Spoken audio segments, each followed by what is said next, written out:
अस्सलातु वस्सलाम अलैका या रसूल अल्लाह। अस्सलातु वस्सलाम अलैका या हबीब अल्लाह वाला अलैका असहाबिका या नूर अल्लाह। कदी आमेत दुखड़े सनार शौते जान वालिया। कदी आवेत दुखड़े सनार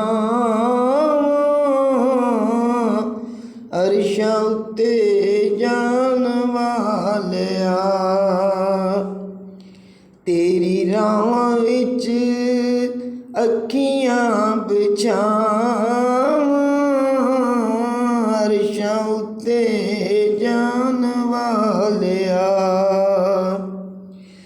मिन्नतां कर कर के मैं हारी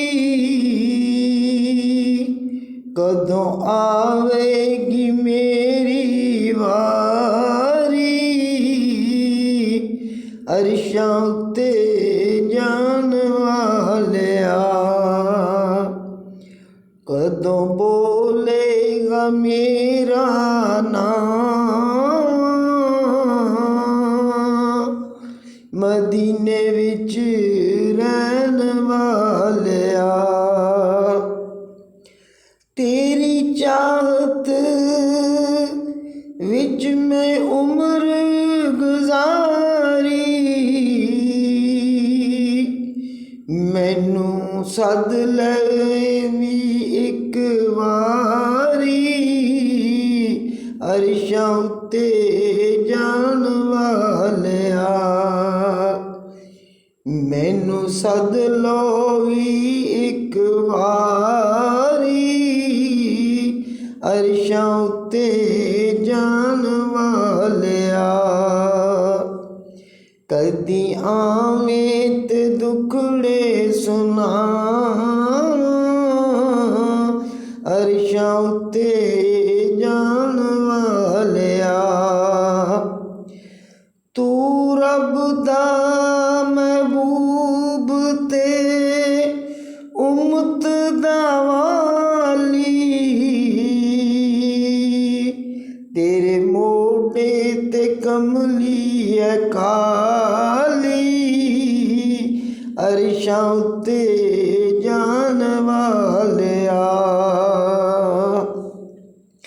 नित रोआं ते नित कुरलां मैनू सद लवी एक वारी मदीने विच रहन वालिया। वेख के चन्न भी शर्माया यूसुफ वर्गिया तेरे सामने शीस नवाया। तैनू वखरा रब ने बनाया अरशां उत्ते जान वालिया। तैनू वखरा रब ने बनाया अरशां उत्ते जान वालिया।